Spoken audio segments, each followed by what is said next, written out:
भारत माता की,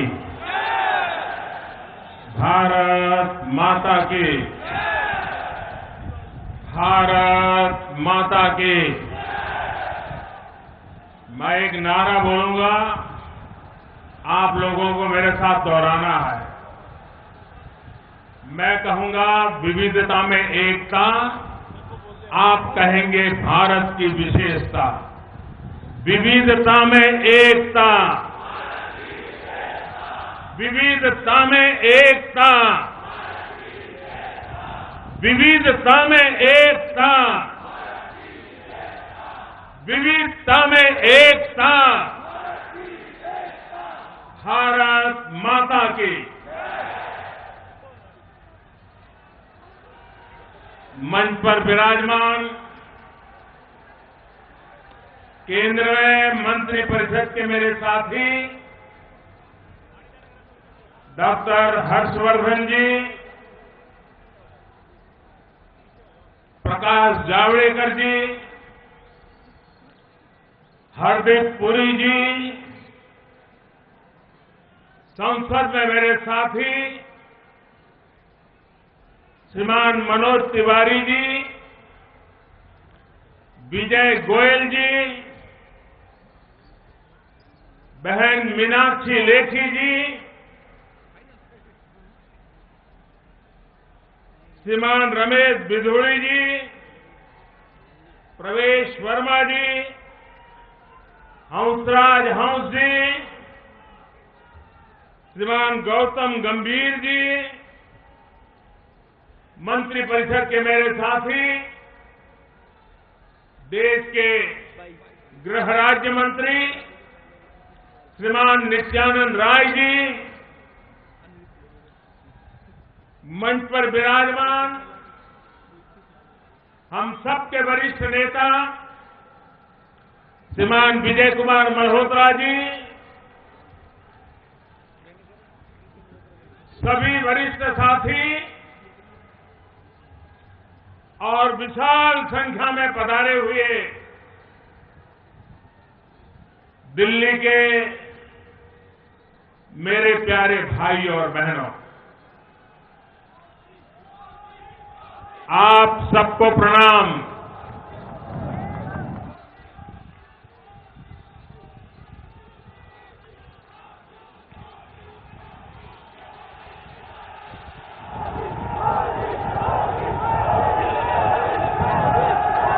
ये रामलीला मैदान अनेक ऐतिहासिक अवसरों का साक्षी रहा। इसी मैदान पर आज आप इतनी बड़ी भारी संख्या में दिल्ली के कोने कोने से हम सभी को आशीर्वाद देने के लिए आए हैं। इसके लिए आप सबका बहुत बहुत धन्यवाद।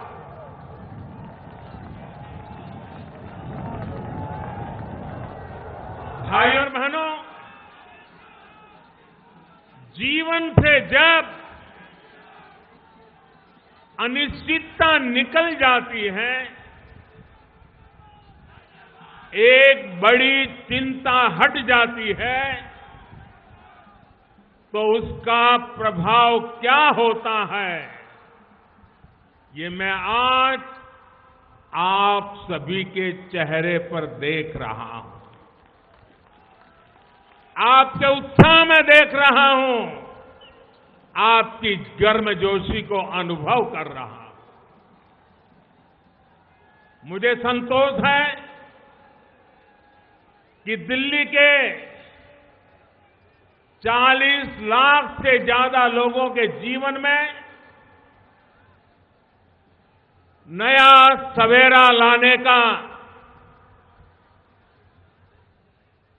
एक उत्तम अवसर मुझे और भारतीय जनता पार्टी को मिला है। प्रधानमंत्री उदय योजना के माध्यम से आपको आपके अपने घर, अपनी जमीन, अपने जीवन की सबसे बड़ी पूंजी, उस पर संपूर्ण अधिकार मिला। संपूर्ण अधिकार। और इसके लिए आप सबको बहुत बहुत बधाई। जिन लोगों ने दिल्ली के लोगों के इस अधिकार से दूर रखा था, जिन्होंने तरह तरह के रोड़े अटकाए,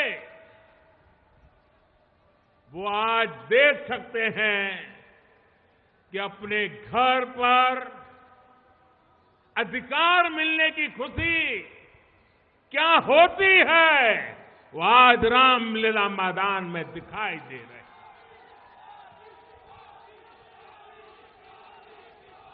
साथियों, आजादी के इतने दशकों बाद तक दिल्ली की एक बड़ी आबादी को अपने घरों को लेकर डर, चिंता, अनिश्चितता, छल कपट और झूठे चुनावी वायदों से गुजरना पड़ा है। गैर कानूनी, illegal, unauthorised JJ cluster, ceiling, bulldozer और एक कट ऑफ डेट, इन्हीं शब्दों के इर्द गिर्द दिल्ली की एक बड़ी आबादी का जीवन सिमट गया था। चुनाव आते थे तो तारीखें आगे बढ़ाई जाती थी, बुलडोजर का पहिया कुछ समय तक रुक जाता था, लेकिन समस्या वहीं की वहीं रहती थी। आपको इस चिंता से मुक्त करने की, इस समस्या के स्थायी समाधान करने की ईमानदारी, नियत इन लोगों ने कभी नहीं दिखाई। हालत तो ये थे कि ये लोग कॉलोनियों से जुड़ी छोटी छोटी जानकारियां जुटाने के लिए, बाउंड्री तय करने के लिए 2021 लग जाएगा, 2021 का समय बढ़ा दो, ये मांग कर रहे थे। जब गरीब के लिए काम करना होता है, मध्यम वर्ग के लिए काम करना होता है, तो इनके काम की रफ्तार क्या होती है, ये इनकी इन बातों से पता चलता है जब बेशर्म होकर के कहते हैं कि 2021 तक कुछ नहीं कर पाएंगे। इन लोगों की इस रफ्तार को देखते हुए ही हमने कहा ऐसा नहीं चलेगा, न मैं चलने दूंगा। और इसलिए हमने इस साल मार्च में ये काम खुद अपने हाथ में लिया और इस अक्टूबर में, नवंबर, दिसंबर में प्रक्रिया पूरी की और अभी अभी जो लोकसभा का सत्र हुआ, लोकसभा और राज्यसभा दोनों सदनों में दिल्ली की कॉलोनियों से जुड़ा बिल पास कराया जा चुका है।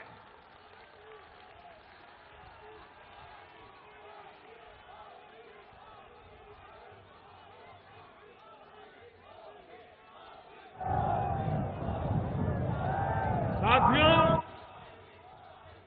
इतने कम समय में टेक्नोलॉजी की मदद से दिल्ली की 1700 से ज्यादा कॉलोनियों की बाउंड्री को चिन्हित करने का काम पूरा किया जा चुका है।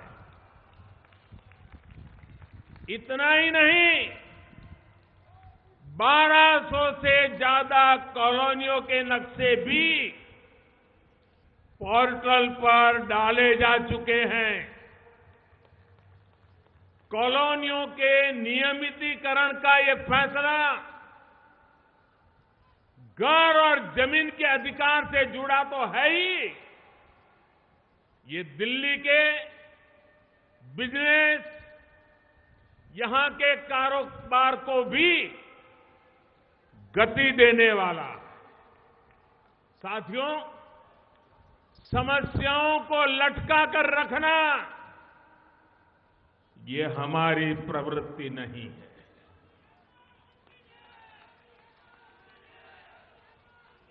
ये हमारे संस्कार नहीं है और न ही राजनीति का हमारा ये रास्ता है। आप सोचिए, जिन लोगों पर आप लोगों ने अपने घरों को नियमित कराने के लिए भरोसा किया था,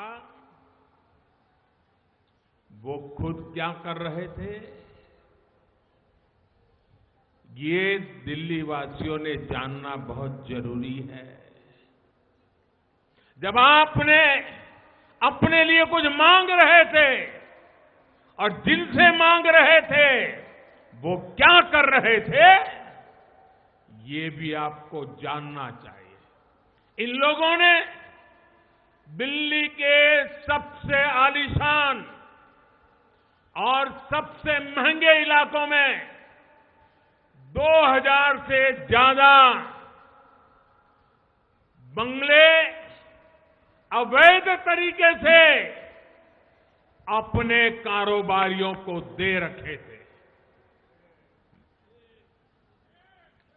इन बंगलों के बदले किसको क्या मिला, क्या हुआ, कैसे हुआ, क्यों हुआ, उस कहानी में मैं जाना नहीं चाहता। पहले जो सरकार चला रहे थे, उन सरकार वालों ने इन बंगलों में रहने वालों को तो पूरी छूट दी, लेकिन आपके घरों को नियमित करने के लिए कुछ किया भी नहीं। और जब मैं कर रहा था तो रोड़े अटकाने का कोई मौका भी नहीं छोड़ा। लेकिन इन्हें पता नहीं था, उन्हें मालूम नहीं था ये मोदी है।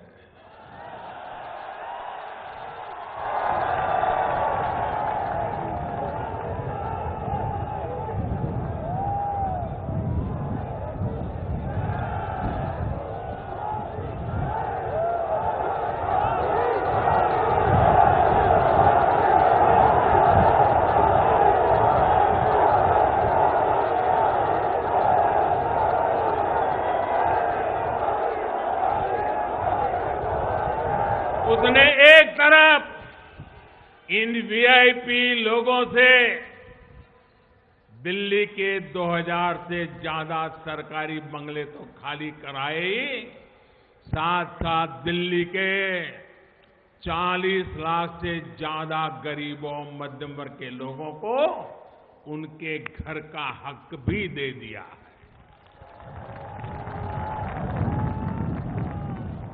उनके वीआईपी उनको मुबारक, मेरे वीआईपी तो आप ही लोग हैं।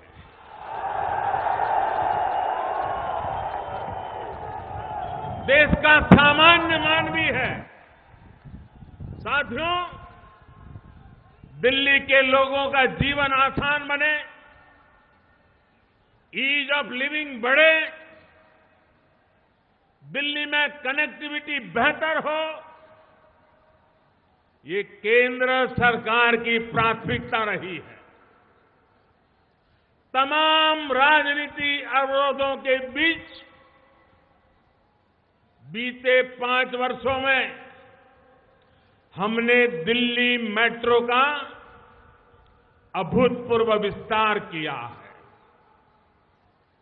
साथियों, 2014 के पहले दिल्ली मेट्रो के नेटवर्क में औसतन करीब 14 किलोमीटर प्रतिवर्ष का विस्तार हो रहा था और तब दिल्ली में उनकी सरकार थी और भारत सरकार में भी वही लोग थे, फिर भी ये हाल था। हमारी सरकार आने के बाद राज्य सरकार का रवैया कैसा है वो बताने की जरूरत नहीं है। सारे विरोध, अवरोध, रुकावटें सब, उसके बावजूद भी हमारी सरकार ने 5 साल में स्थिति पैदा की है कि जहां 14 किलोमीटर का काम होता था, अब करीब करीब 25 किलोमीटर प्रतिवर्ष हो गया है। यानी दिल्ली में अब सालाना करीब 25 किलोमीटर नया मेट्रो रूट बन रहा है। पिछले 5 साल में दिल्ली में 116 किलोमीटर नई लाइनें शुरू है। इसके अलावा अभी करीब 70 किलोमीटर नए रूट पर काम हो रहा है। दिल्ली मेट्रो के फेज 4 को लेकर अगर यहां की सरकार, यहां की राज्य सरकार राजनीति पर उतारू न होती, राजनीति के अड़ंगे न डाले होते,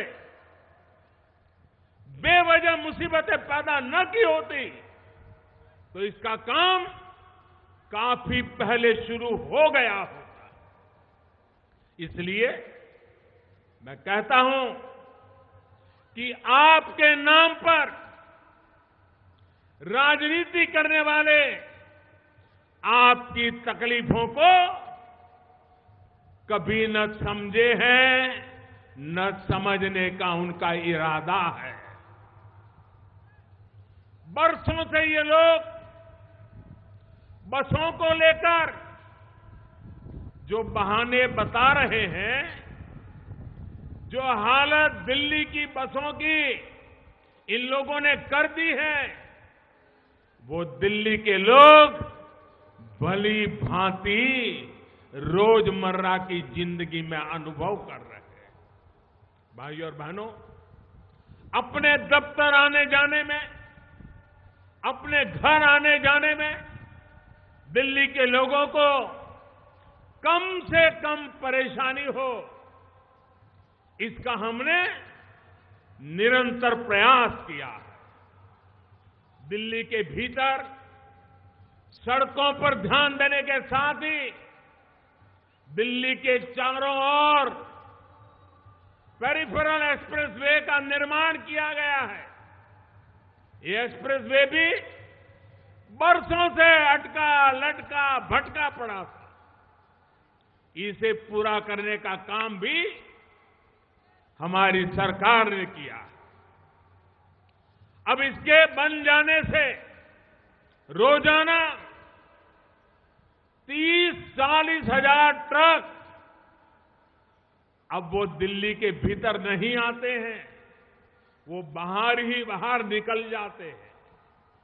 इससे दिल्ली के ट्रैफिक पर भी बोझ कुछ कम हुआ है और प्रदूषण की समस्या पर भी अंतर लाने में उसने मदद की।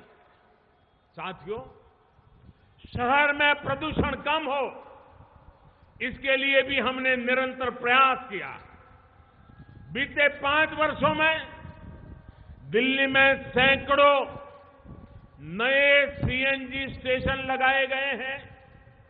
यहां जो उद्योग धंधे चल रहे हैं, उनमें से आधों को पीएनजी आधारित बनाया जा चुका है।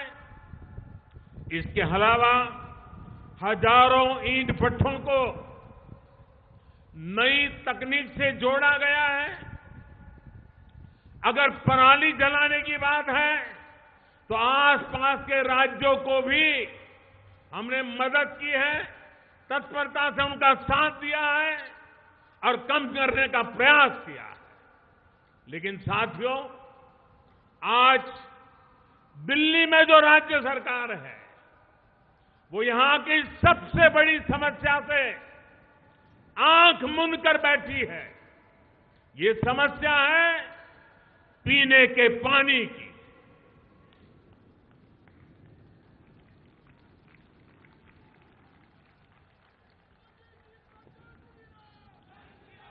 इन लोगों की माने तो पूरी दिल्ली में हर जगह बिस्लेरी का ही पानी जैसे मिलता है, साफ मिलता है। हर घर में बिल्कुल साफ पानी आता है। मैं जरा आपसे पूछना चाहता हूं, ये दिल्ली सरकार के वादे से आप सहमत हो? उनकी बातों से सहमत हो? क्या सचमुच में आपको साफ सुथरा शुद्ध पानी मिलता है? आपको पानी देख करके चिंता होती है कि नहीं होती है? बीमारी का डर लगता है कि नहीं लगता है? ये आपको भी झूठ कह रहे हैं, आपको भी झूठा बता रहे हैं। आप बताइए दिल्ली वासी, क्या आप झूठे हैं? क्या आप बेईमान हैं? ये कैसे आरोप देश के नागरिकों पर लगा रहे हैं? दिल्ली के लोगों से जो कुछ भी बोला गया है उसकी सच्चाई दिल्ली के लोग हर रोज देख रहे हैं। साथियों, सच्चाई ये है कि आज दिल्ली में देश भर में सबसे अधिक वाटर प्यूरिफायर यानी कि पानी को शुद्ध करने वाली मशीनें रोजाना बिकती हैं। लोग ये खर्चा क्यों करने पड़ रहे हैं भैया? जो वाटर प्यूरिफायर नहीं लगा सकता वो 40-50 रुपए की बोतल खरीदता है या फिर उसे मजबूरी में प्रदूषित पानी से काम चलाना पड़ता है।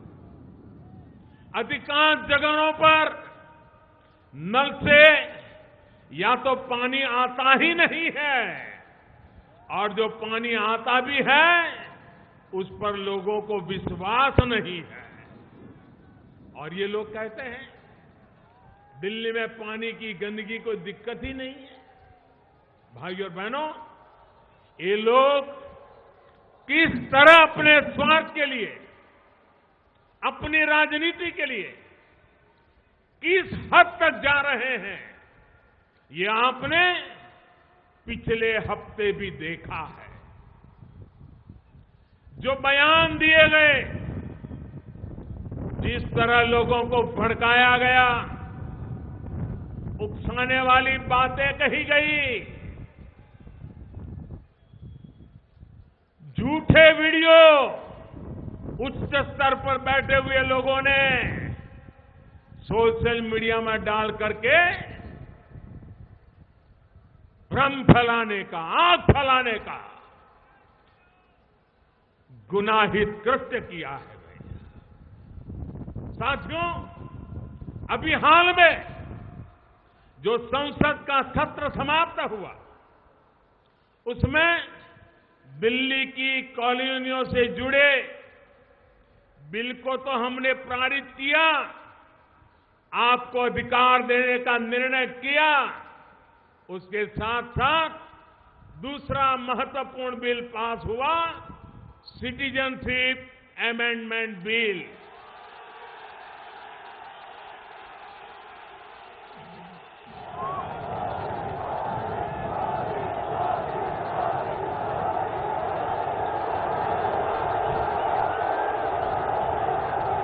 भारत की संसद ने, लोकसभा और राज्यसभा ने आपके उज्जवल भविष्य के लिए, दलित, पीड़ित, शोषितों के भविष्य के लिए लोकसभा, राज्यसभा ने, सभी सांसदों ने इस बिल को पास करने में मदद की है। आप खड़े होकर देश की संसद का सम्मान कीजिए, देश की पार्लियामेंट का सम्मान कीजिए, देश की लोकसभा का सम्मान कीजिए, देश की राज्यसभा का सम्मान कीजिए, देश की जनता ने चुने हुए हमारे सांसदों का सम्मान कीजिए, पूरी ताकत से सम्मान कीजिए दोस्तों।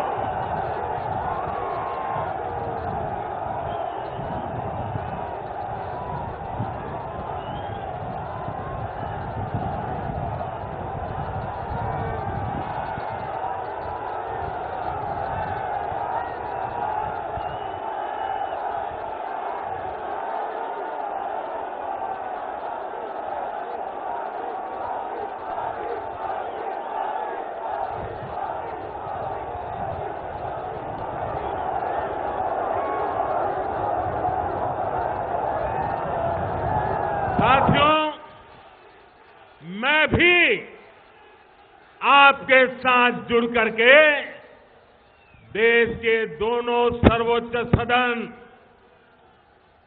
लोकतंत्र के मंदिर, वहां बैठे हुए जनप्रतिनिधि, मैं आपके साथ, मैं भी उनको प्रणाम करता हूं, उनका अभिनंदन करता हूं, उनका धन्यवाद करता हूं।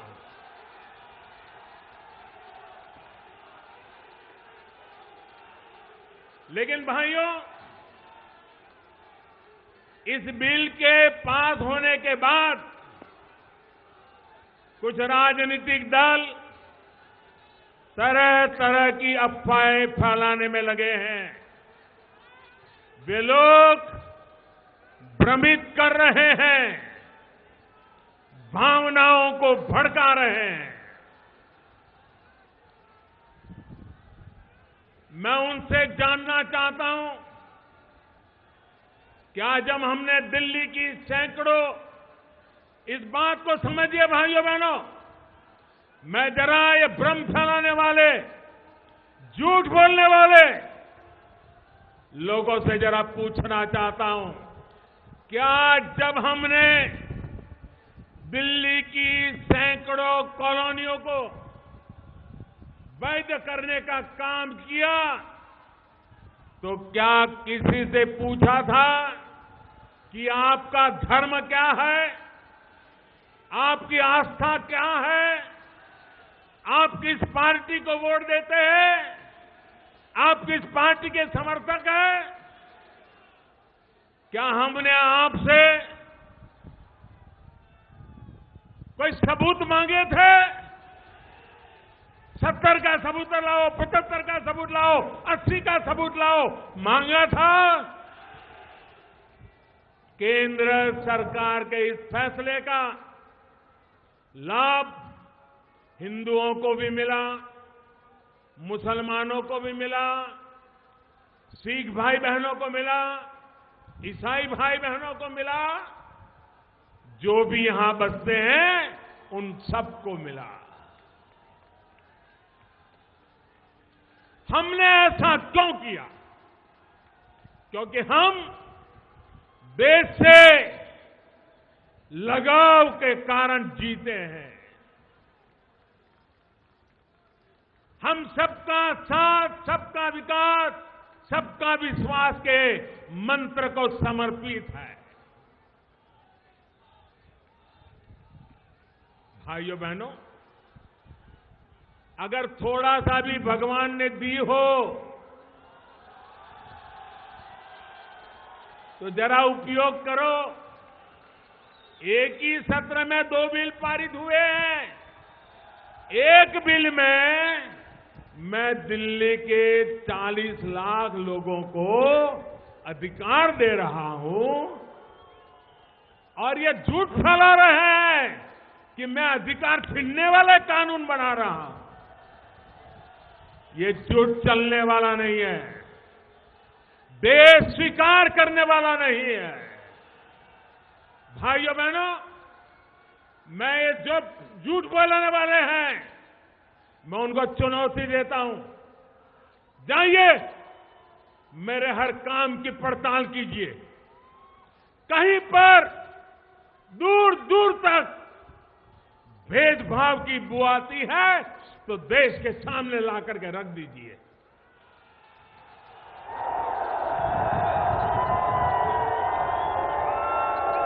भाइयों बहनों, मैं एक एक करके आज बताना चाहता हूं दोस्तों। बताऊं ना? पूरा देश मुझे कई दिनों से कह रहा था कुछ बताइए। आज देश को भी मैं बता देता हूं।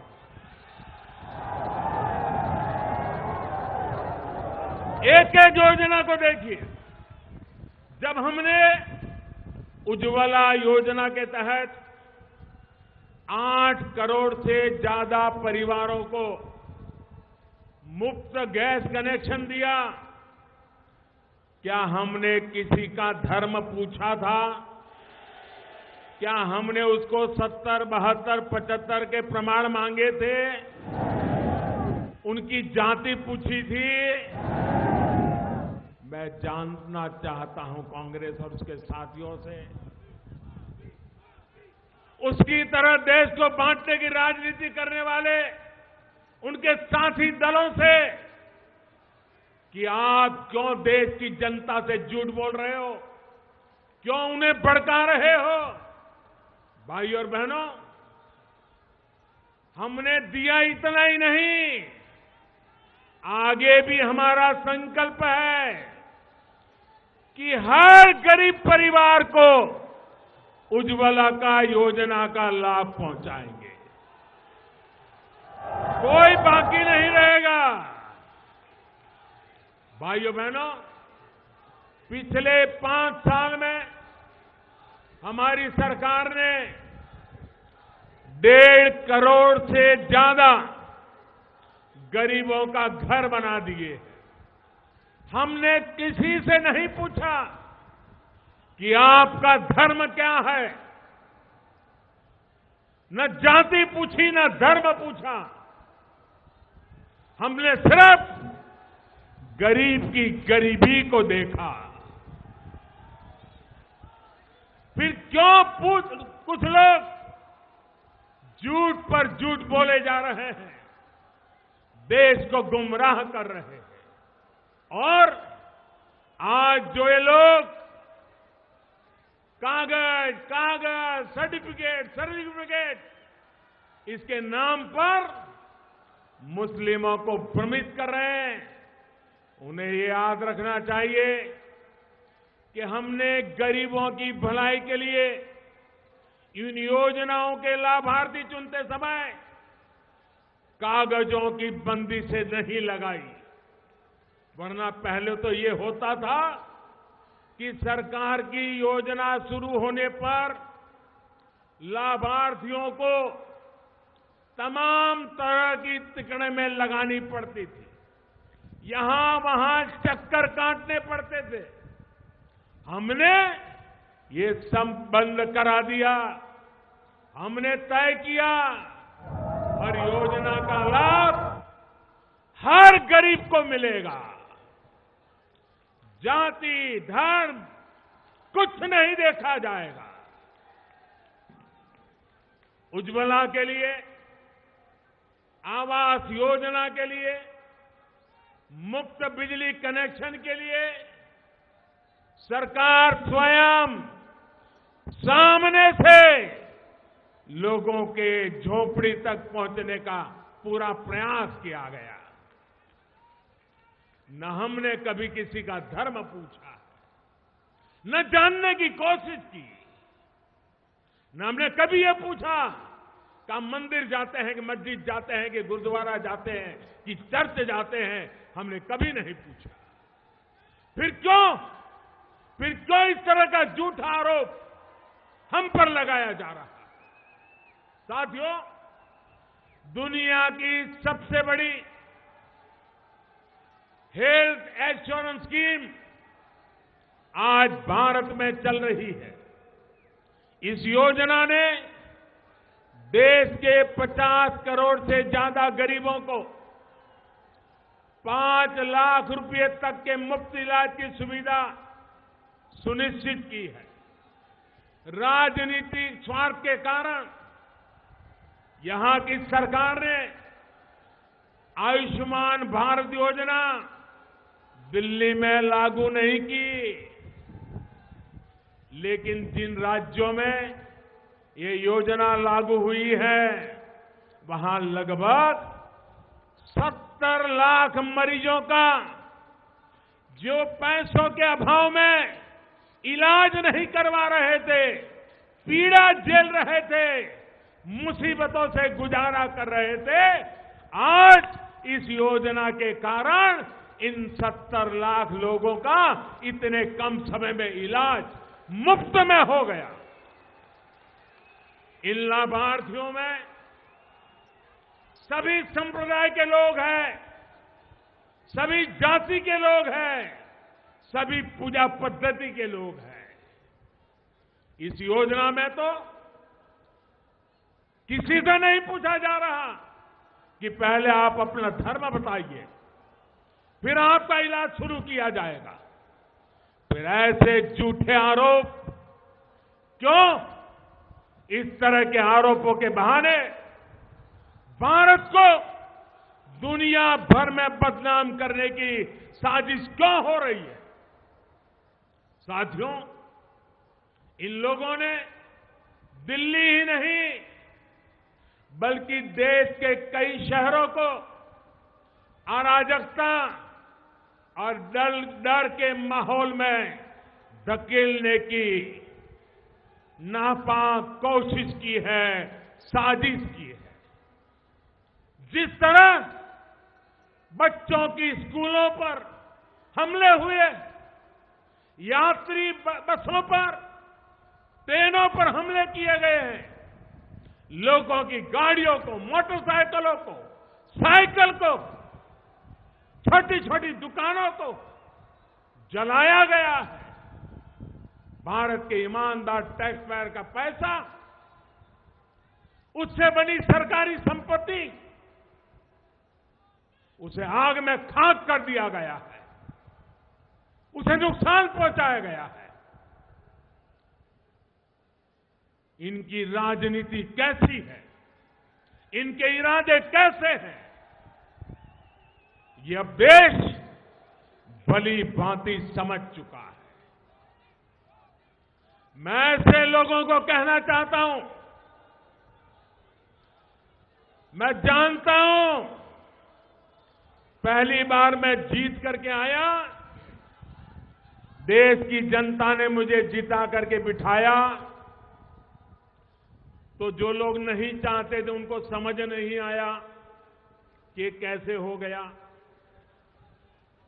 दोबारा न जीत पाऊं, देश की जनता समर्थन न करे, इसके लिए एड़ी चोटी का जोर लगाया, जिसके पास जो साधन था उपयोग किया, झूठ जितने फैलाने थे फैलाए, लेकिन देश की जनता ने पहले से ज्यादा आशीर्वाद दे दिए।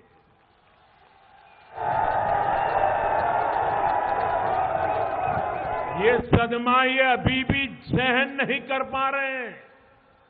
ये पहले तो आ गया, ये दोबारा कैसे आ गया? और जिस दिन नतीजे आए हैं, उसी दिन से ये देश में तूफान खड़े करने की फिराक में है। ये इनके इरादे हैं और कोशिशें पहले भी की, लेकिन लोग साथ नहीं दे रहे हैं। उनका यही हाल होने वाला है। और मैं इन लोगों को कहना चाहता हूं, अगर मोदी को देश की जनता ने बिठाया, ये आपको अगर पसंद नहीं है, मैं समझ सकता हूं, तो आप मोदी को गाली दो भाई, मोदी को नफरत करो, मोदी का जितना विरोध करना है जरूर करो। आपको मोदी से नफरत है, गुस्सा जितना निकालना है निकालो। अरे मोदी का पुतला लगा करके आते जाते जितने जूते मारने हैं मारो, मोदी का पुतला जलाना है जलाओ, लेकिन देश की संपत्ति मत जलाओ, गरीब का ऑटो रिक्शा मत जलाओ, गरीब की झोपड़ी मत जलाओ।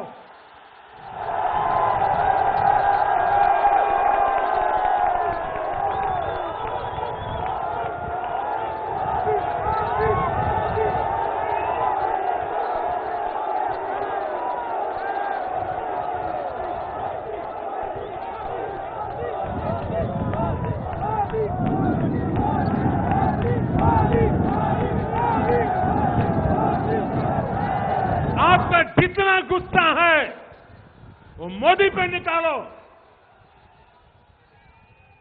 गरीब ऑटो वालों, गरीब बस वालों मारकर पीटकर आपको क्या मिलेगा? और भाइयों बहनों, जिन पुलिस वालों पर ये लोग पत्थर बरसा रहे हैं, उन्हें जख्मी कर रहे हैं, मैं जरा इन तूफानियों से पूछना चाहता हूं, इनके आंदोलनों का नेतृत्व कर रहे पर्दे के पीछे मुंह छिपाकर खेल खेल रहे लोगों से पूछना चाहता हूं कि पुलिस के जवानों को अपनी ड्यूटी करते समय जो हिंसा का शिकार होना पड़ रहा है, उनको मारा जा रहा है, क्या मिलेगा आपको? और इन शरारती तत्व समझ लें, जब पहले भी आपकी सरकार थी, ये पुलिस वाले भी आप ही के थे। सरकारें बदलती है, पुलिस वाले किसी के दुश्मन नहीं होते। इस देश को पता नहीं है, आजादी के बाद 33,000, ये आंकड़ा बताइए लोगों को, आजादी के बाद 33,000 हमारे पुलिस भाइयों ने शांति और सुरक्षा के लिए शहादत दी है। 33,000 आंकड़ा कम नहीं होता।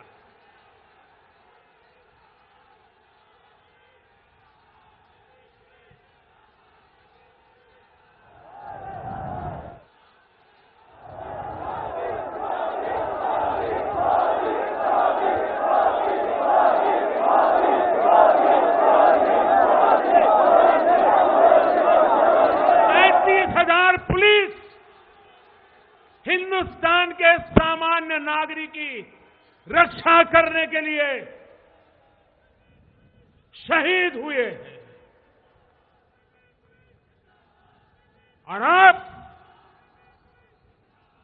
बेरहमी से उनको मार रहे हो।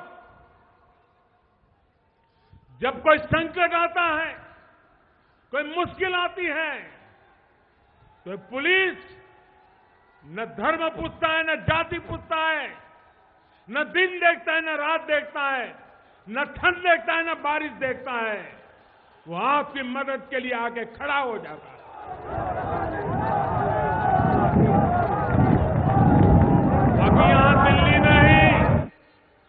अभी यहां दिल्ली में ही पिछले दिनों जिस मार्केट में आग लगी, मंडी में इतने लोगों की जान गई, उस समय पुलिस किसी का धर्म पूछने नहीं गई थी, आग के अंदर जाकर के जितना जिंदा लोगों को निकाल सके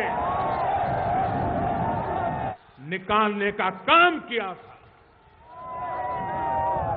आप पुलिस पे हमला कर रहे हो, और देश के नेता, 100 साल से पुरानी पार्टी के नेता, उनको हिंदुस्तान क्या है,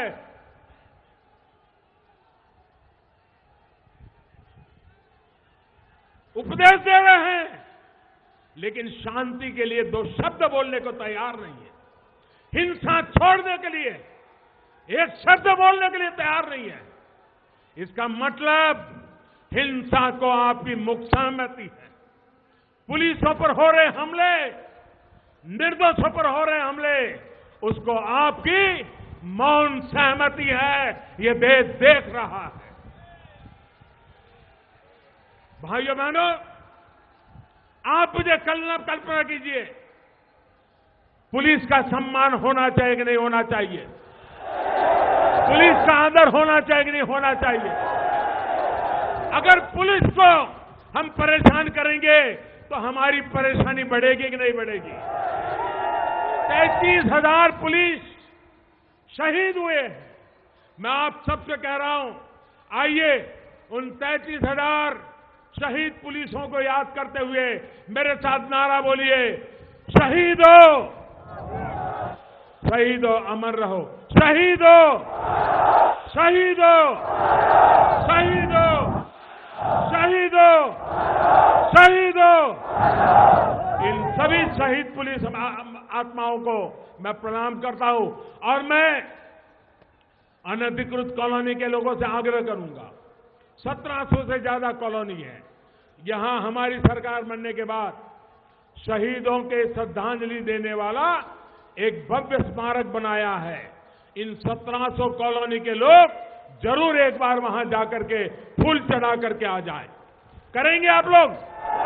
शहीदों का सम्मान करेंगे, पुलिस का सम्मान करेंगे, पुलिस से भाईचारा बढ़ाएंगे। साथियों, झूठ बेचने वाले, अफवाह फैलाने वाले, इन लोगों को पहचानने की जरूरत है। ये दो तरह के लोग हैं। ये वो लोग जिनकी राजनीति दशकों तक वोट बैंक पर ही टिकी रही है। भय फैलाकर, थैंक यू भैया, पीछे वालों को दिखता नहीं है। थैंक यू, आपका प्यार सर आंखों पर।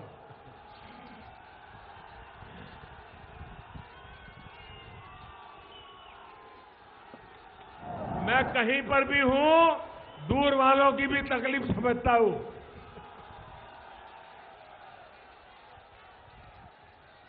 दूसरे वो लोग जिनको इस राजनीति का लाभ मिला है, ये लोग सोचते थे कि खुद ही सरकार है। उनको लगता था कि देश उनके इशारे पर चलता है। ये सोचते थे कि वो जो इतिहास बताएंगे वही सच मान लिया जाएगा, वो जो भविष्य बताएंगे उसको ही भारत का भाग्य मान लिया जाएगा।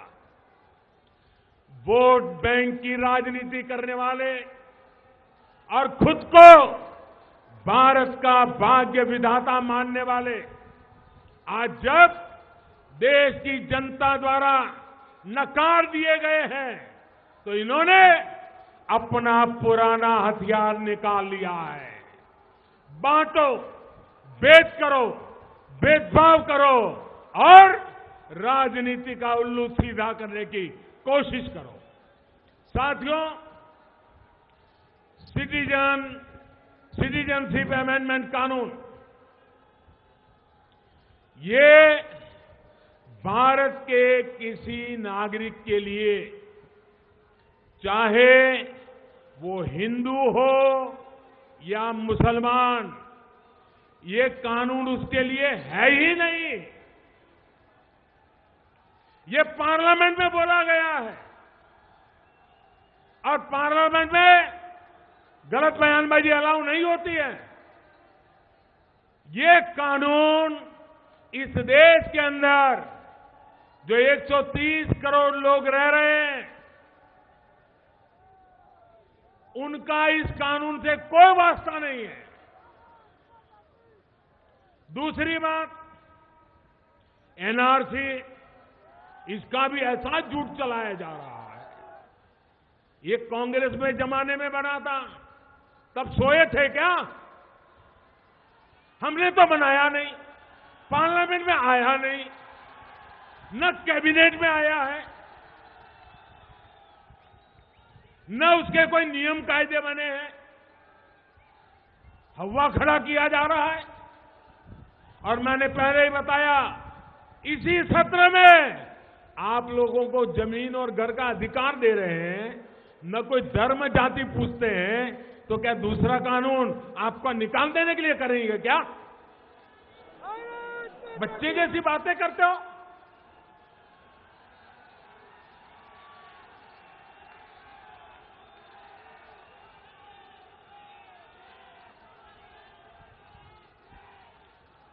कांग्रेस और उसके जैसे दलों ने चिल्ला दिया कि वो देखो क्या चल रहा है। मैं बताता हूं। ये कांग्रेस वालों ने और उसके साथियों ने चीख चीख करके बोला, वो देखो कौवा कान काट कर उड़ गया, कौवा कान काट कर उड़ गया। और कुछ लोग कौवे के पीछे भागने लगे। अरे भाई, पहले अपना कान तो देख लीजिए कि कौवा काट गया कि नहीं काट गया।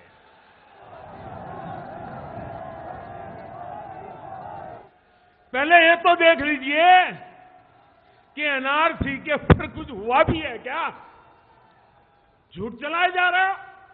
मेरी सरकार आने के बाद 2014 से आज तक मैं 130 करोड़ देशवासियों को कहना चाहता हूं, कहीं पर भी एनआरसी शब्द पर कोई चर्चा नहीं हुई है, कोई बात नहीं हुई है। सिर्फ सुप्रीम कोर्ट ने जब कहा तो हो सिर्फ आसाम के लिए करना पड़ा। क्या बातें कर रहे हो? झूठ फैलाया जा रहा। कांग्रेस और उसके साथी शहरों में रहने वाले कुछ पढ़े लिखे नक्सली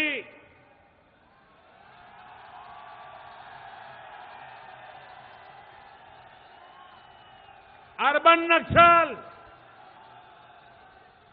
ये अफवाह फैला रहे हैं कि सारे मुसलमानों को डिटेंशन सेंटर में भेज दिया जाएगा। मैं हैरान हूं कि इस अफवाह ने अच्छे अच्छे पढ़े लिखे वे भी पूछ रहे हैं ये डिटेंशन सेंटर क्या होता है। कैसा झूठ, कैसा और एक तरफी। मैं एक मीडिया रिपोर्ट देख रहा था जिसमें मीडिया के लोगों से पूछ रहे थे कि ये जरा बताइए भाई डिटेंशन सेंटर कहां बना है, आपको पता है क्या? तो सामने वाले उनको पूछ रहे थे कि हमने तो सुना है इसलिए कह रहे हैं, सुना है तो किस लिए? कोई जवाब नहीं, झूठ चलाया जा रहा है। अरे भाई, कुछ तो अपनी शिक्षा की कद्र करिए। एक बार पढ़ तो लीजिए कि संविधान संशोधन और एनआरसी ये सब है क्या? आप तो पढ़े लिखे लोग हो। मैं देश के नौजवानों को आग्रह करता हूं, जरा पढ़िए इसको। अब भी जो भ्रम में है, मैं उन्हें कहूंगा कि कांग्रेस और अर्बन नक्सलियों द्वारा उड़ाई गई डिटेंशन सेंटर की अफवाहें सरासर झूठ है, बद इरादे वाली है, देश को तबाह करने के नापाक इरादों से भरी पड़ी है। ये झूठ है, झूठ है, झूठ है।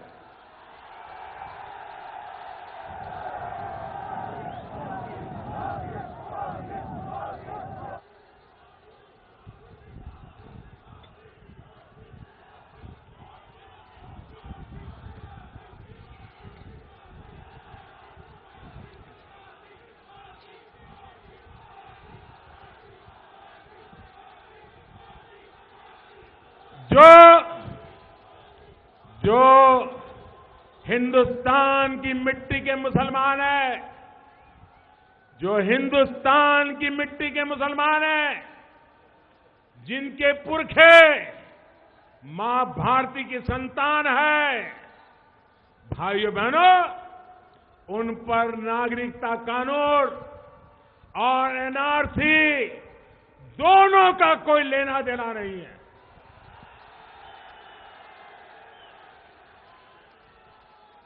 कोई देश के मुसलमानों को न डिटेंशन सेंटर में भेजा जा रहा है, ना हिंदुस्तान में कोई डिटेंशन सेंटर है। भाइयों बहनों, ये सफेद झूठ है, ये बद इरादे वाला खेल है, ये नापाक खेल है। और भाइयों बहनों, मैं तो हैरान हूं कि ये लोग झूठ बोलने के लिए किस हद तक जा सकते हैं। कुछ लोग सिटीजनशिप अमेंडमेंट एक्ट को गरीबों के ही खिलाफ बताते हैं, कोशिश कर रहे हैं, कह रहे हैं कि जो लोग आएंगे वो यहां के गरीबों का हक छीनने लेंगे। अरे झूठ फैलने से पहले इन कम से कम गरीबों पर तो दया करो भाई। एक ही पार्लियामेंट के सत्र में मोदी गरीबों को घर देने का कानून लाता है, अनधिकृत कॉलोनी को अधिकृत बनाने के लिए काम करता है। क्या उसी सत्र में गरीबों को छीनने की बात करेगा? क्या झूठ फैला के रखा है। भाइयों बहनों, ये जो एक्ट लाया गया है, ये उन लोगों पर लागू होगा जो बरसों से भारत में ही रह रहे हैं। किसी नए शरणार्थी को इस कानून का फायदा नहीं मिलेगा। जो लोग इस तरह का झूठ बोल रहे हैं, उन्हें पाकिस्तान, अफगानिस्तान और बांग्लादेश से धार्मिक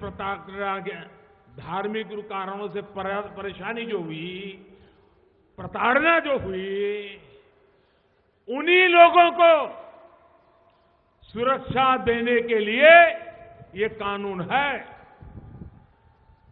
भाइयों और बहनों, ये वो लोग हैं। और ये कौन लोग हैं? मैं हैरान हूं, कुछ दलित नेता भी बिना समझे इसमें घुस गए हैं। जब मेरी बात सुनेंगे तो समझेंगे। उनको मालूम होना चाहिए कि पाकिस्तान से जो अधिकतर जो हमारे शरणार्थी आए हैं, वो मेरे दलित भाई बहन हैं, दलित परिवार के हैं। भाइयों बहनों, ये वो दलित परिवार है जिनको पाकिस्तान में बंधुआ मजदूर बनाकर रखा गया था। आज भी पाकिस्तान में उनके साथ स्थिति ये है कि अगर दलित परिवार का कोई व्यक्ति चाय पीता है तो उसको चाय के साथ साथ उस चाय के बर्तन का पैसा भी देना पड़ता है और बर्तन साथ ले जाना होता है। आज भी पाकिस्तान में यह हाल है। वहां पर बेटियों के साथ जो अत्याचार होता है, किस तरह जबरन शादी करके उन्हें धर्म परिवर्तन पर मजबूर किया जाता है, ये भी दुनिया भर के अखबारों में छप चुका है, लगातार मीडिया में आता है। ये सिर्फ इसलिए होता है क्योंकि उनकी श्रद्धा अलग है, आस्था अलग है, पूजा पद्धति अलग है। पाकिस्तान, बांग्लादेश, अफगानिस्तान में हुए ऐसे ही शोषण के कारण वो भारत आए और बरसों से हमारे बीच देश के अलग अलग हिस्सों में रह रहे हैं। भाइयों बहनों, एक ऐसी चर्चा है, पार्लियामेंट में चर्चा हुई, अगर हिंदुस्तान के राजनीतिक नेताओं को अपनी स्वार्थनिजी राजनीति से दूर का दिखता, ये ऐसा मौका था हम दुनिया में पाकिस्तान कैसे मानव अधिकार विरोधी है, पाकिस्तान कैसे माइनॉरिटी पर जुल्म करता है, पाकिस्तान में माइनॉरिटी की क्या दुर्दशा है, ये चित्र पूरी दुनिया में ले जाने का उत्तम अवसर था। लेकिन इन्होंने उल्टा कर दिया, क्योंकि उनको देश नहीं, उनको उनका दल दिखता है। इसके कारण देश की भलाई के लिए और दुनिया में पाकिस्तान के करतूतों को खुला करने का मौका भी इन लोगों ने गवा दिया। और मैंने पहले कहा उस प्रकार से मैं दलित राजनीति करने वालों का दावा जो करते हैं उनसे पूछना चाहता हूं कि आप इतने वर्षों चुप क्यों थे? आपको इन दलितों की तकलीफ कभी क्यों नहीं दिखाई दी? आज जब इन दलितों के जीवन की सबसे बड़ी चिंता दूर करने का काम अगर मोदी सरकार कर रही है तो फिर आपके पेट में चूहे क्यों दौड़ रहे हैं?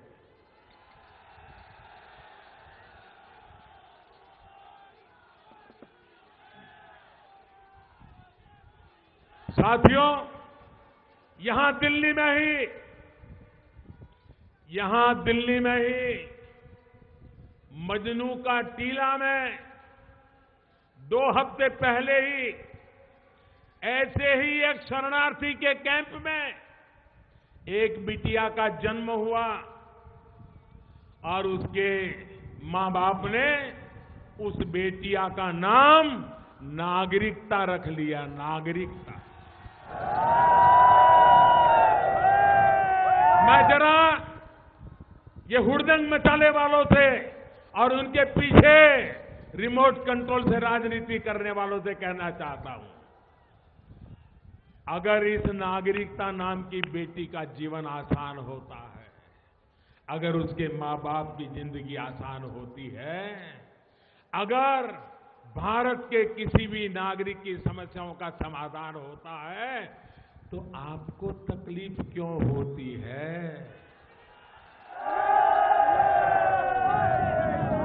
देश में दशकों से रह रहे लाखों गरीबों, सताए हुए शोषित दलित परिवार जो उत्पीड़न के कारण उनको भारत आने के लिए मजबूर होना पड़ा है, मुसीबत के मारे आए हैं, अपना धर्म, अपना सम्मान, अपनी बेटियों की इज्जत बचाने के लिए आए हैं।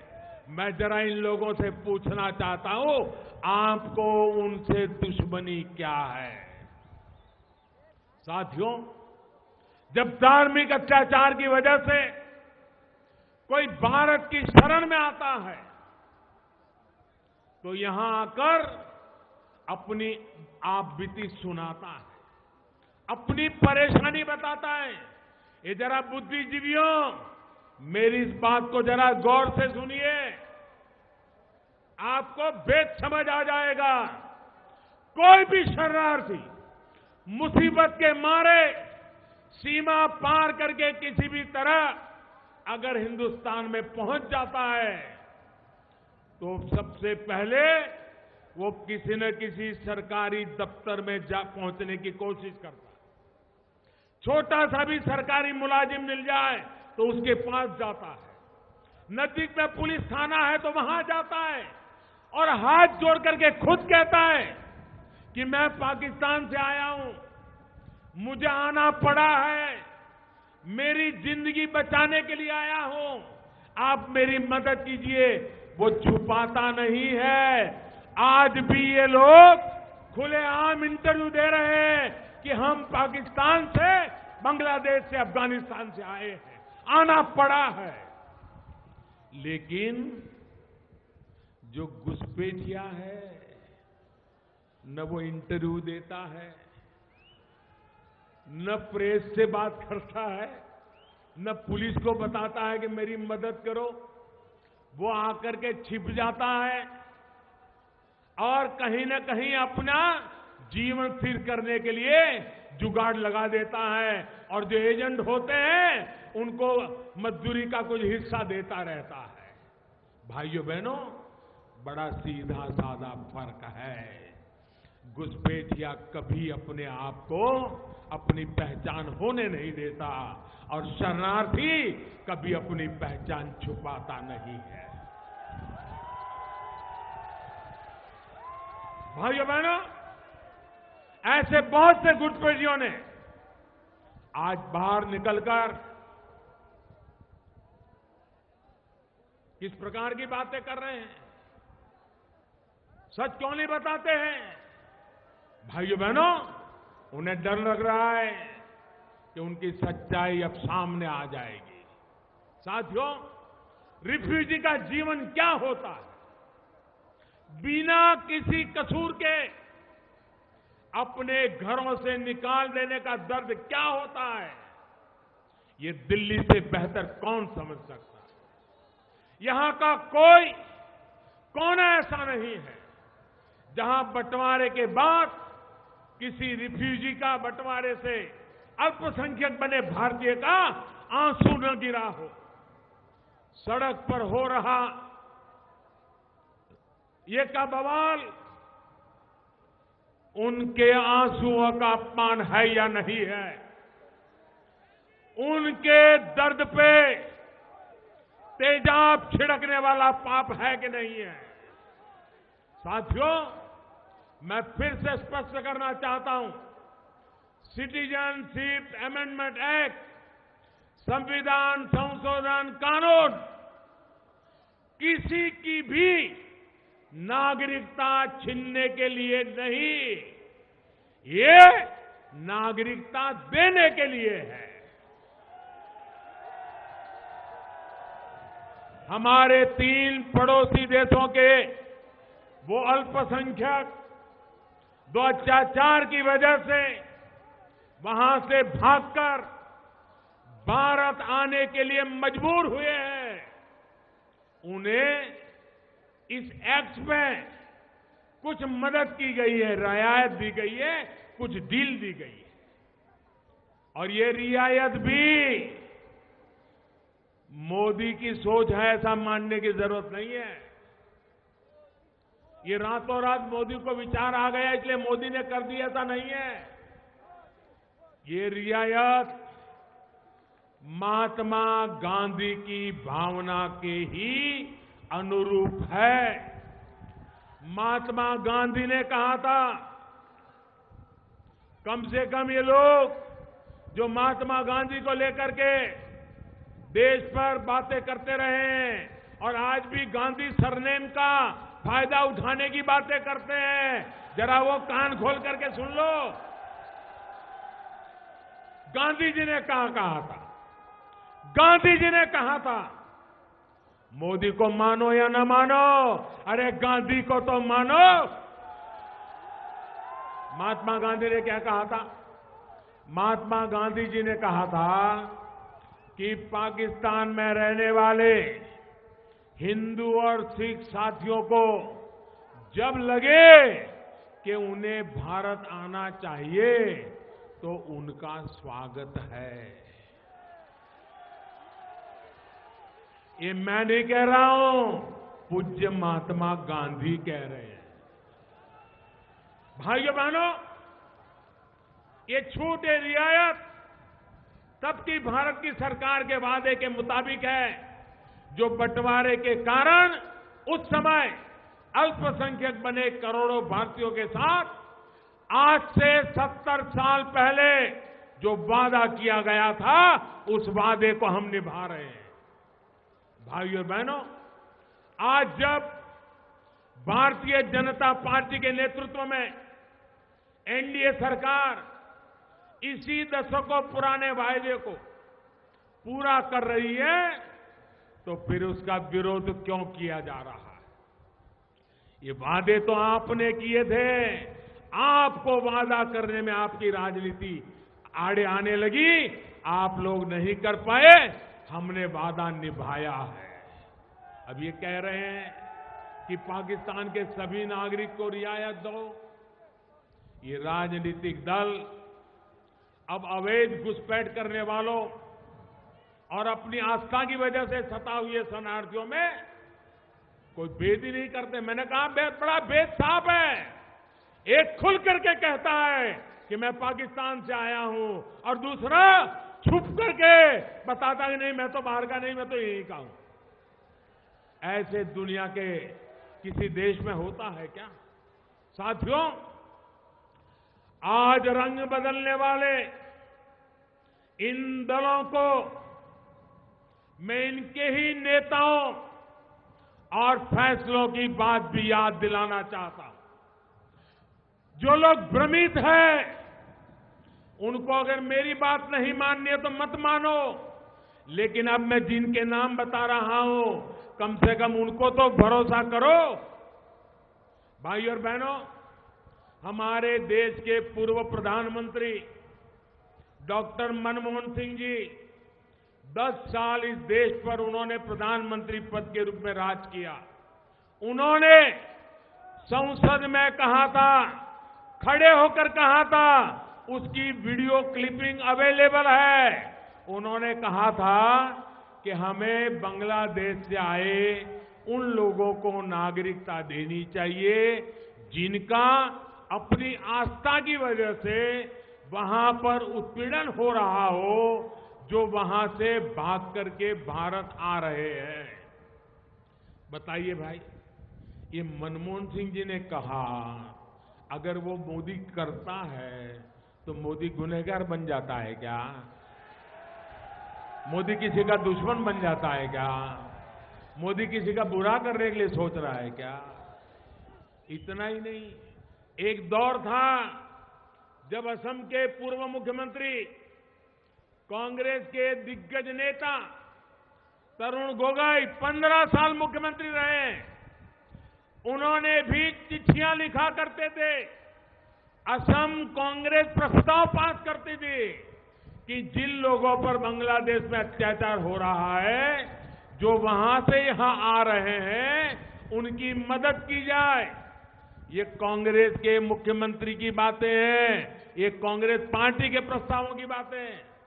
एक समय था जब राजस्थान के मुख्यमंत्री हुआ करते थे अशोक गहलोत, अभी फिर से भी वो मुख्यमंत्री हैं। वो पहले जब मुख्यमंत्री थे तब उन्होंने भी शरणार्थियों के प्रति हमदर्दी के लिए बातें कही थी। वो तो सरकार से मांग करते थे। ये मैं गहलोत, जो कांग्रेस के यहां पर बड़े प्रिय नेता हैं, यहां एक परिवार के, और पहले भी मुख्यमंत्री रहे, और पहले जब मुख्यमंत्री थे तब वो मांग करते थे कि जो हिंदू या सिख पाकिस्तान से भागकर यहां आए हैं उनकी स्थिति सुधारी जाए। लेकिन ये रातों रात बदल गए। वोट बैंक का खतरा लगने लगा।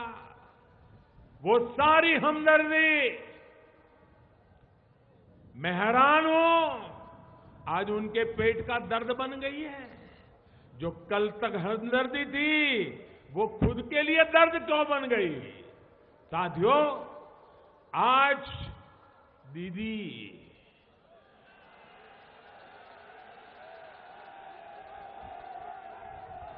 ममता दीदी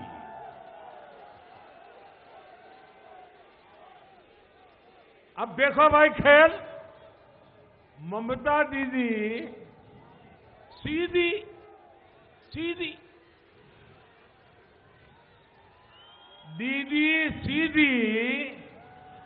कोलकाता से यूएनओ पहुंच गई,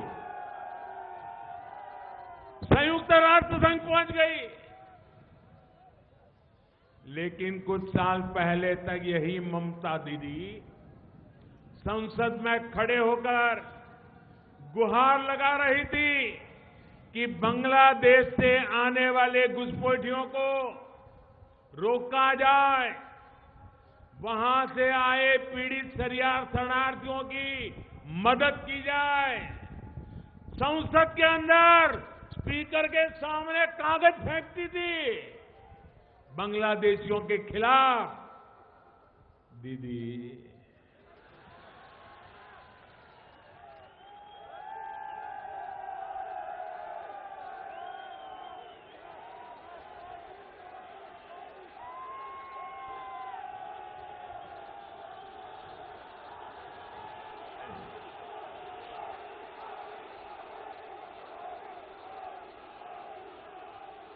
ममता दीदी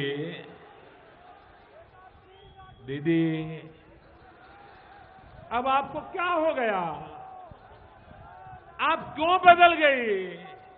आप क्यों अफवाह फैला रही हो? अरे चुनाव आते हैं, जाते हैं, सत्ता मिलती है, चली जाती है, इतनी डरी क्यों हो रे? बंगाल की जनता पे भरोसा करो। बंगाल की जनता से आपका विश्वास क्यों उठ गया है? बंगाल के नागरिकों को आपने दुश्मन क्यों मान लिया है?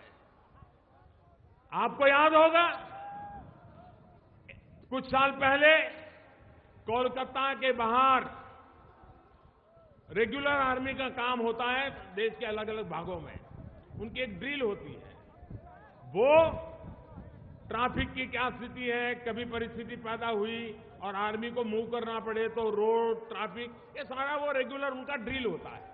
वो एक बार बंगाल में कर रहे थे, दीदी ने तूफान खड़ा कर दिया कि मोदी की सेना बंगाल पे आ गई है।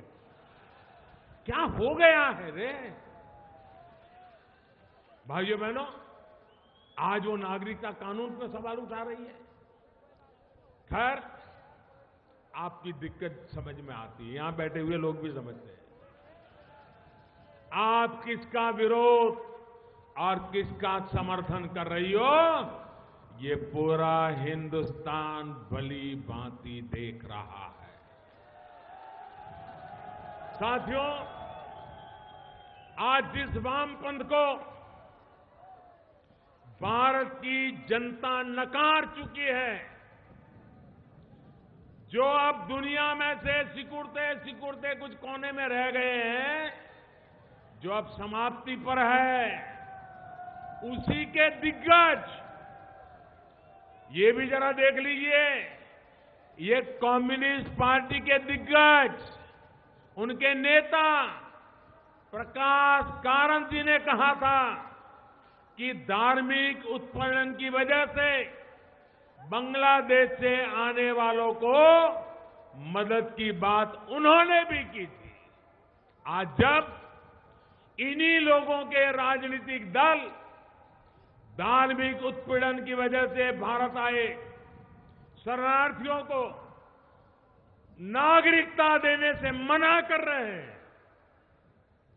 तो इनका असली चेहरा भी देश के लोगों के सामने आ रहा है।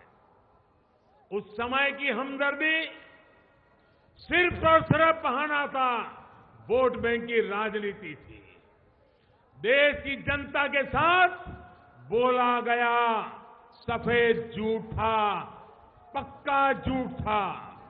सच्चाई यही है कि ये लोग सिर्फ और सिर्फ वोट बैंक की राजनीति कर सकते हैं। अपने इसी वोट बैंक के लिए ये राजनीतिक दल लगातार लोगों को भड़का रहे हैं, अफवाहें फैला रहे हैं, नई नई अफवाहें गढ़ रहे हैं।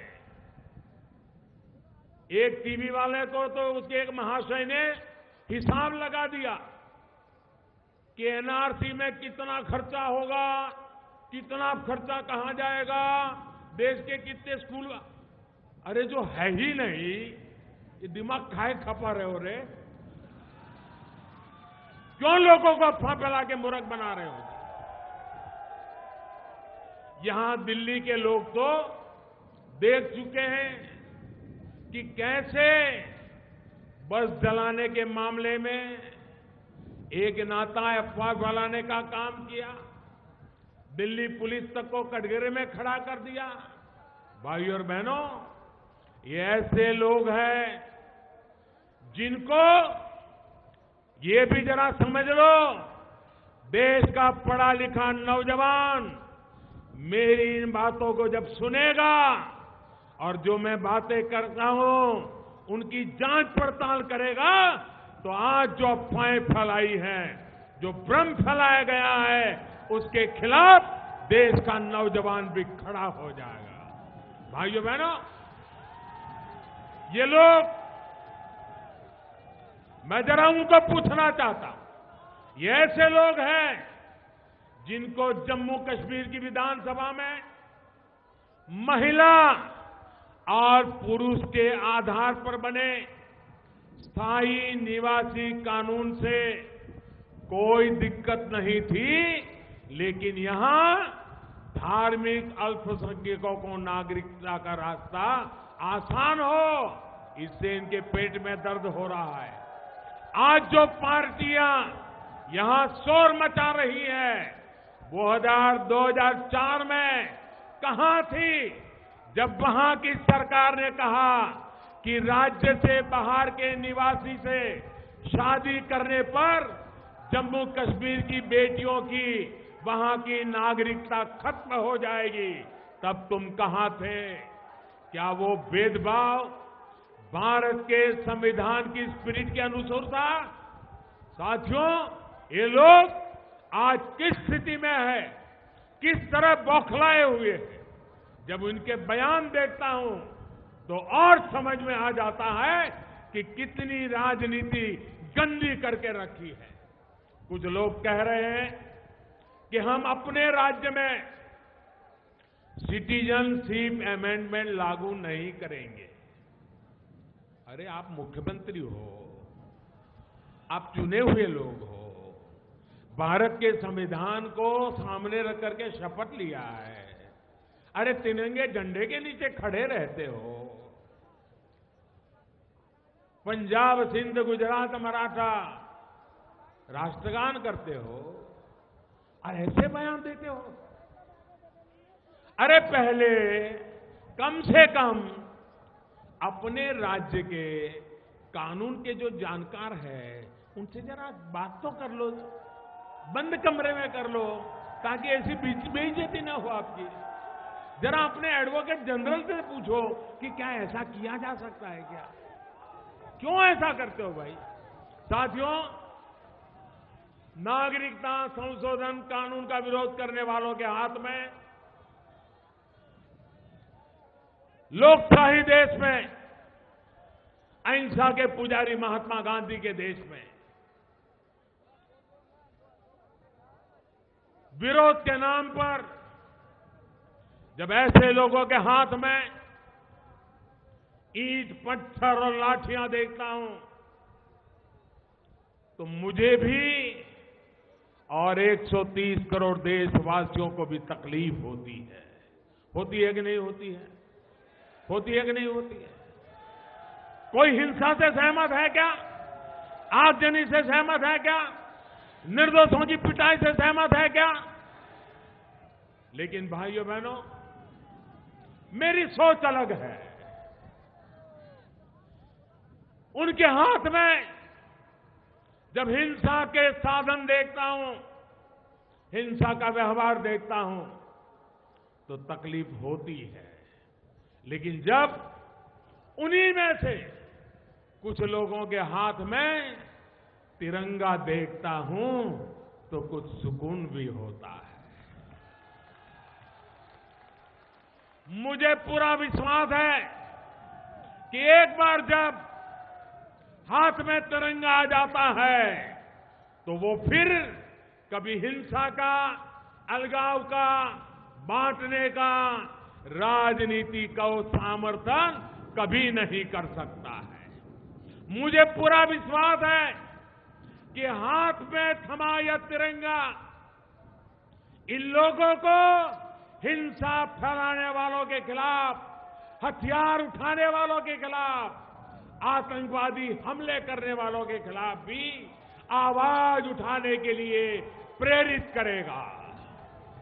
मुझे पूरा विश्वास है कि हाथ में थमा यह तिरंगा इन लोगों को, और ये मेरी बात उन तक पहुंचनी चाहिए, हाथ में तिरंगा लेकर के जो खड़े हैं वो अब पाकिस्तान द्वारा प्रायोजित आतंकवाद के खिलाफ भी आवाज उठाने की पहल करेंगे, प्रेरित करेंगे। करना चाहिए कि नहीं करना चाहिए? आतंकवाद के खिलाफ उन्होंने बोलना चाहिए कि नहीं बोलना चाहिए? पाकिस्तान के करतूतों के खिलाफ बोलना चाहिए कि नहीं है?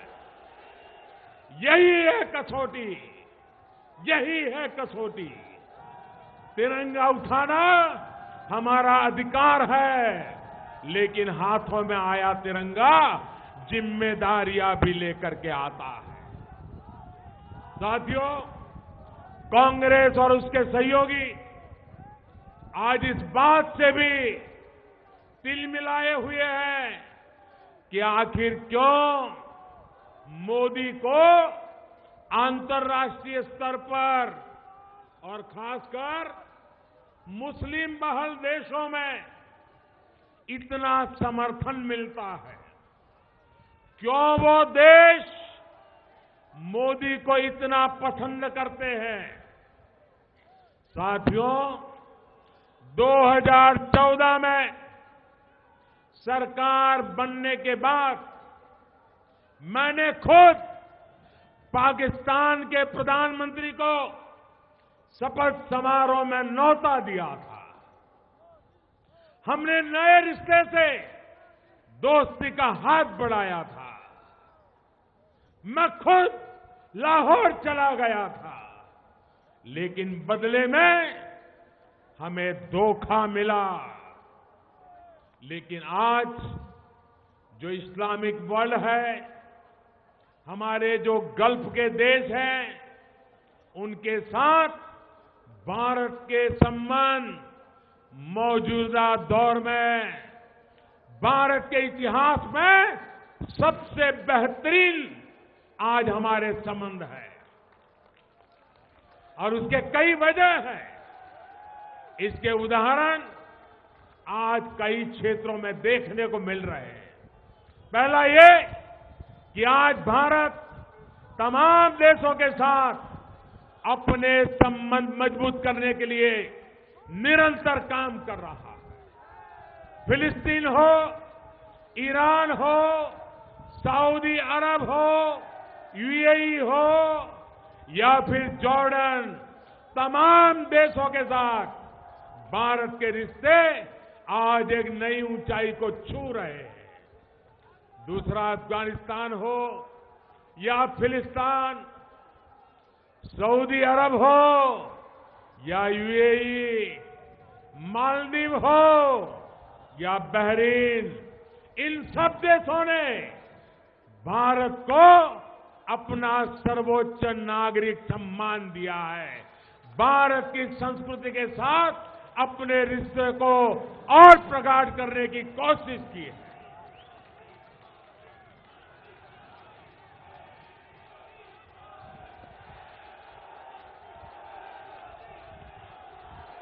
इसी का परिणाम है कि सऊदी अरब ने भारत से जाने वाले हज यात्रियों को कोटा में अप्रत्याशित रूप से बढ़ावा किया।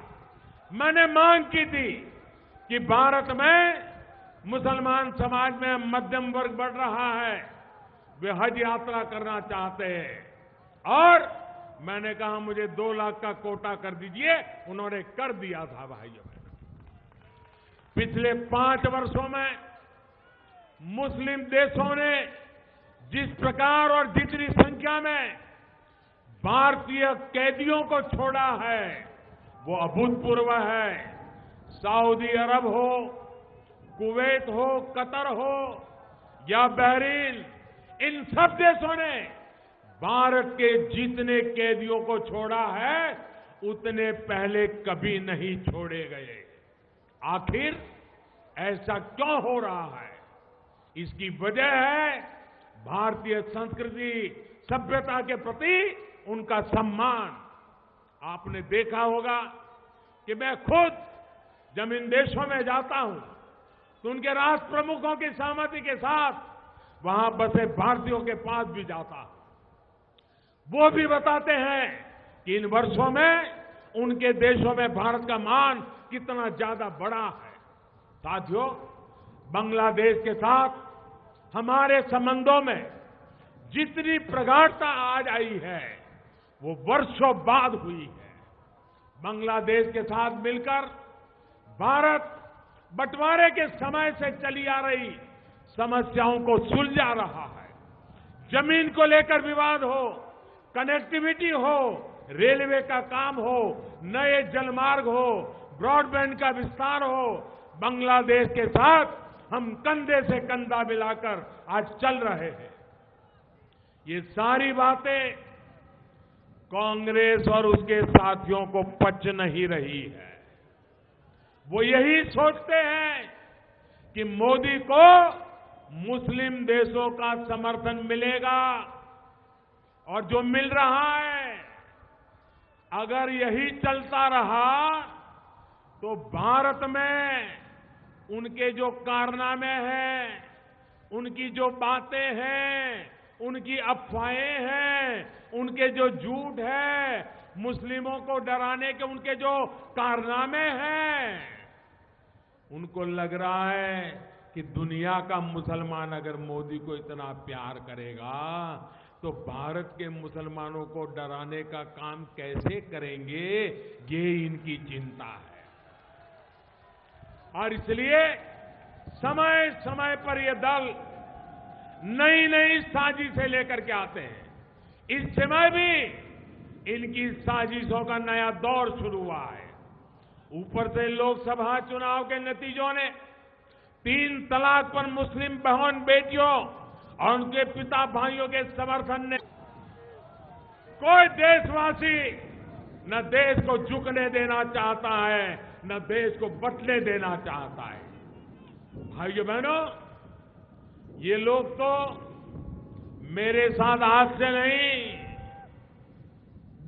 20 साल से, 2 दशकों से इसी तरह मेरे पीछे पड़े हुए हैं। उनकी यही पैटर्न है।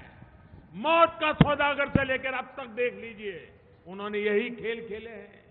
इनकी रग रग से मैं वाकिफ हूं, और तभी तो आप लोगों ने मुझे इतना प्यार दिया है और यहां पर मुझे बिठाया है। भाइयों बहनों, मुझे रास्ते से हटा देने के लिए हर तरह की कोशिश चल रही है। ये मेरा सौभाग्य है कि जितनी नफरत ये लोग मुझसे करते हैं, देश की जनता का प्यार, देश की जनता का स्नेह उससे भी ज्यादा बढ़ करके मुझ पर बरसता है।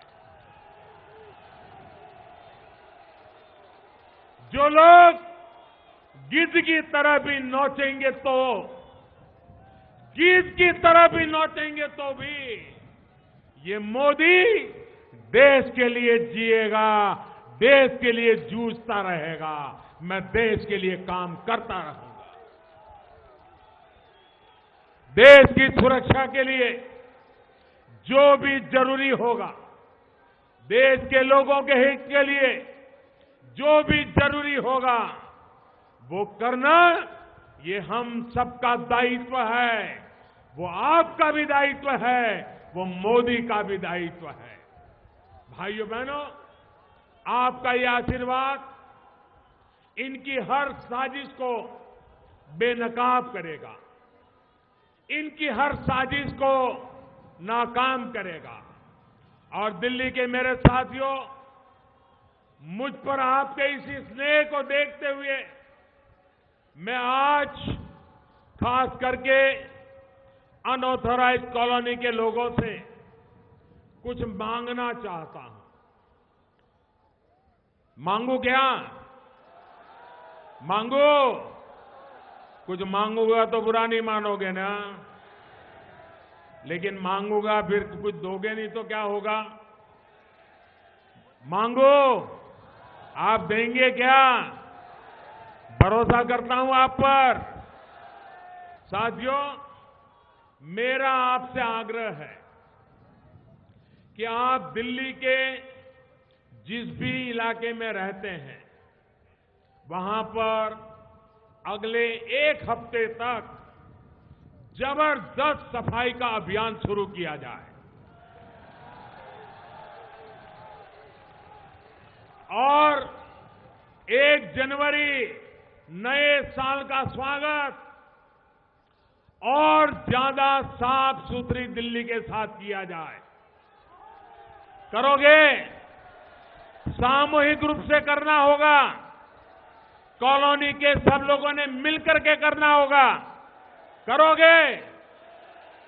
दूसरा काम, उसी तरह सिंगल यूज प्लास्टिक से भी मुक्ति दिलाने के लिए आप अपने क्षेत्र में काम करेंगे पक्का करेंगे। अपनी कॉलोनियों को आपको स्वच्छ बनाना है। बुरी आदतें हो, नशीले पदार्थ हो, उसको भी अपनी कॉलोनियों से पूरी तरह मुक्त करना है हमारे बच्चों के उज्जवल भविष्य के लिए। आप सभी लोगों के सहयोग से दिल्ली और भी निखरे, दिल्ली और भी सुंदर बने, यही मेरी कामना है। मैं एक बार फिर दिल्ली के लाखों साथियों को अपने घर, अपनी जमीन के अधिकार के लिए बहुत बहुत बधाई देता हूं। और मैं दिल्ली में भी और देश में भी सभी आंदोलनकारियों से अहिंसा का रास्ता अपनाने के लिए आग्रह करता हूं। हिंसा से किसी का भला नहीं होगा। हमें हिंसा से दूर रहना ही होगा। ये देश हमारा है, यहां के लोग हमारे हैं, उनका उज्जवल भविष्य ये के साथ हम सबका भविष्य भी जुड़ा हुआ है। भाइयों बहनों, इसी भावना के साथ फिर एक बार आप सबको बधाई देते हुए मैं मेरी बात को समाप्त करता हूं। मेरे साथ पूरी ताकत से बोलिए, भारत माता की, भारत माता की, भारत माता की। बहुत बहुत धन्यवाद दोस्तों।